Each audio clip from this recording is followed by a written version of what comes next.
こんにちは。今回は無色転生第2期第22話への視聴者の反応をご紹介します。この動画では最新アニメの視聴者の反応や感想をご紹介しています。みんなの解釈や考察を知るとアニメ視聴の楽しみが増えると思いますので、ぜひ最後までお楽しみください。心が折れたな。めっちゃ熱じゃん。犠牲出たのにこの仕打ちはひどすぎんか。救いはないんですか？散々だな。とりあえず脳の血流を良くするお薬かな。長らくまともな状態じゃなかったからな。そもそもゼニスはなぜ決勝になってたんだろう。なんかそういうイベントだったんだろう。本妻だけ帰ってきたメイドは一番しんどいだろうに。あうあうになってる。人神なんで止めたん。より来なかったらヤマタノオロチさん倒す手段すら見つからず、そもそもロキシー師匠も見殺しにする無能パーティーやん。後悔の大小の差で引かねえ。いかねえ。全滅。行く。パウロ死亡だけですむ。人神が行かない方がいいって言ったのはこれか。とはいえ全力で救出した結果だしな。普通10年も身動き取れなかったら筋力衰えて会話もまともにできないよな。すまん、つれえわ。これが人神が忠告していた後悔か。ダメなところも多いけど、人間臭くて好きなキャラだったからショックだわ。きっつ。泣いた。救いがなさすぎる。最後の何あれやめてくれよ。久々のめっちゃ見応えある戦闘やん。ワクワク。の絶望展開。パウロ、父の日にシス。使いすぎる。特番挟んで父の日に合わせてこれである。パウロ、うわ。なかなかすごい死に方だったな。息子に死んでも助けろという言葉を聞いたから悲しみは薄れたが、これは人神の予言通りなのか。終盤が絶望しかなかったわ。ただただ絶望。マジで重すぎる。えぐい。これが無色転生の真骨頂。原作読んでたけど泣いた。いろんな意味で壮絶な回だった。パウロだけでなくゼニスまで。だから親だったのね。ルイジェルドさんがいればぬるかったのに。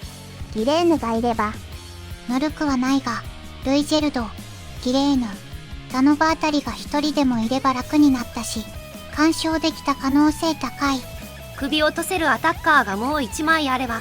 ゼニスまであんな状態だとはな。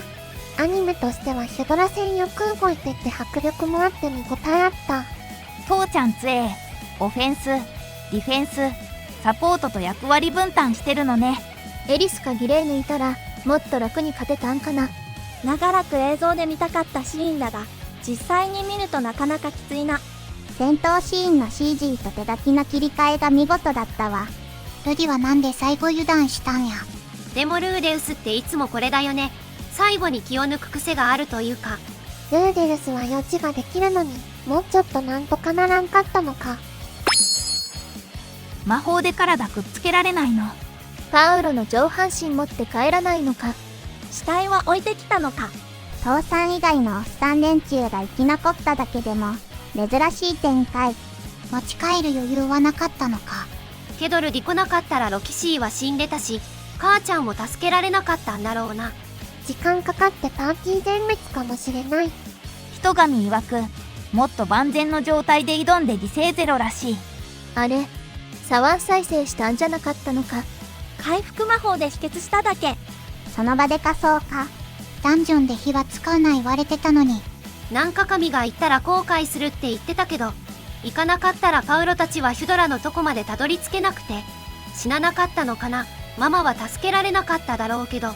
前にも描写あったけど、人神の言うこと聞いたらロキシーと再会できなかった。多分ロキシー死んでた。そっちが重要。赤ん坊のような状態に。脳がまっさらに。母さん、酸素欠乏症にかかって。行っても行かなくても後悔するなら行った方が良かったんじゃね。メイドはこれからずっと廃人になった本妻の世話をし続けるのか。今後の展開としては屋敷に戻って赤ちゃんが生まれて、ルーデウスが親として一家の大黒柱を自覚して終わりかね。パウロ亡くなり、ゼウスは精神闇、ルディの手を失う。これが後悔だな。ゼウスってベル君のじいちゃんやん。戦闘シーンのキャラの表情がすごい描き込まれてた。パウロもエリナリーゼもかっこよい表情してた。ゼニスってあんな巨乳だったっけか。放心状態だわ。パウロ、一番好きなキャラだったのに。重すぎて泣くとかそういう次元じゃなかった。ただただなんだよこれっていう感情しか出てこなかった。異世界ものって順風満帆なのがほとんどの中で、これは異色作なのかな。今のナローアニメは無色より後に連載が始まった作品ばかりっぽいので、無色の反面教師でイージーモードのチートに溢れたのでは。ナローの歴史はアンチの歴史と聞いたしそうなのかもしれませんな。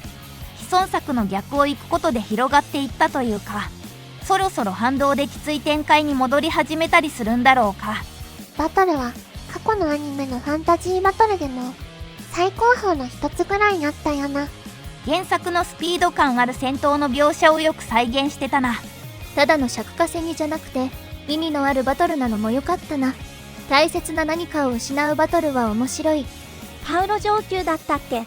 レディスとかギレーヌでもいりゃな。パウロの元パーティーメンバー集結してるけど、ギレーヌだけいないんだよな。2期は今はやるためにやったまであるから、戦闘演出は気合入ってて満足だわ。いや、原作読んでるけど辛いわ。ほんとアニメよくやったわ。来期があったらそこが一番の盛り上がりなんだけど、あってくれ。全話アニメ化するためにスタジオ作ったんだし。VS ヒュドラの行き着くいとまもない生死をかけた戦いによる緊張感と疾走感、そして突然やってくる現実の悲惨さ。その犠牲はあまりにも大きく、助かった母ゼニスすらも危険信号。どこまでも優しくない世界。でもこれが生きるということ。ちょっとな、しんどいな。毎回無色転生は秒だけど22話は秒だけど5話分くらい詰まってる。親の視線を見てようやく親を認識みたいな感じなのかな。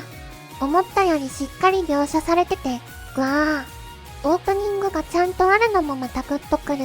ミキはこの22話がいただきだよな。こんな同時多発的な刻一刻と変わる状況を見事に描いた。手に汗握る戦闘描写のアニメは今までなかった。パーティー全員、もたもたしてないし、走るし飛ぶ。そしてその後の展開も、スタジオバインドとスタッフの方々すごいな。圧巻の戦闘。パウロの強さが際立ってた。ルディとの連携もうまくいってた。ロキシーの援護も上々。あと一歩のとこでパウロ、フラグ立てすぎなんだよ。最後の最後で父親らしいことしやがって。救出されたゼニスがあれじゃ、ルディ壊れそう。最後に何かあるかもなとは思ってたが、この展開は予想できなかったわ。しかも父の日に、心えぐる展開だったけど、作画も演出も全てが良すぎて、喪失感とともに両作見た後特有の頭しびれる感じがすごいしてる。見たかったし見たくなかった。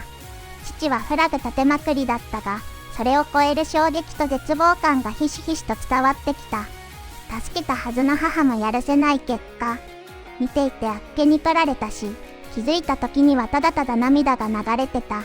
ルーデウスも転生した身だからこそのキャラクターがよく描かれてた。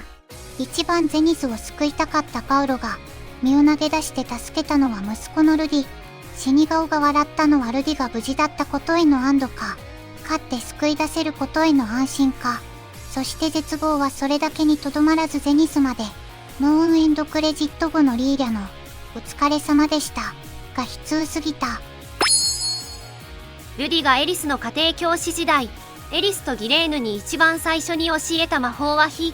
これは旅で仲間を失った時、遺体をそのまま運ぶのは苦労するので、仮装して遺骨を持ち帰るため、今まで旅で仲間を失ったことがないルディが初めて仮装したのがパウロになった。それもまた心をえぐってくる。自分にも向けてる。死んでますけど、劣等感の原因でもある息子に父としての威厳を見せつけ、笑顔で事切れる。死んだことで家族だけでなく、パッパ自身をも救ったんかな。で、一緒に暮らす他人と見ていたママが他人のような廃人に、死んでも救われない展開、鬼畜やね。何のセリフもなくパウロが微笑む演出。何度もダメな父親だなんて口にしてたからこそ、目の前のルディを見て、最後に何を思ったのかが想像で補完できる。この作品がパウロの人物描写に尺を割いてきたから気持ちがより鮮明に伝わってくる。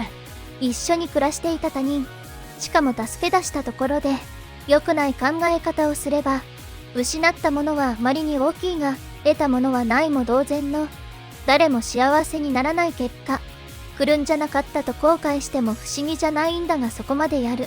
でもそういう醜さも描きそうな作品ではある。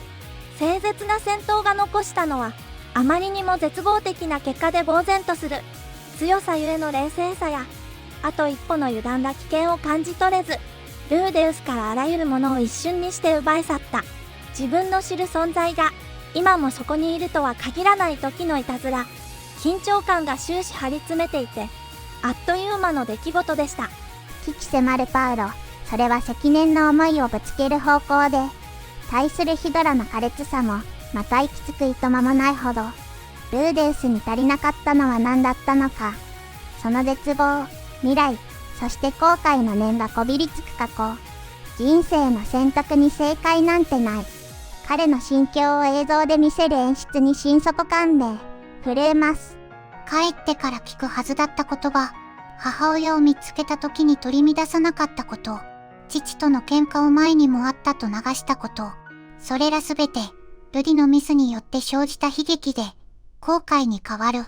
第22話、親、サブタイトルが、心をえぐる。最後までご視聴いただき、ありがとうございました。皆さんのご感想や注目ポイント、考察などありましたら、コメントで教えていただけると嬉しいです。このチャンネルでは、最新アニメのみんなの反応や感想をご紹介しています。様々な考察や多様な意見を聞くと、これまでなかった視点が増えて、アニメ視聴の新しい発見があるかもしれませんので、ぜひチャンネル登録とグッドボタンをよろしくお願いします。それではまた次回の動画でお会いしましょう。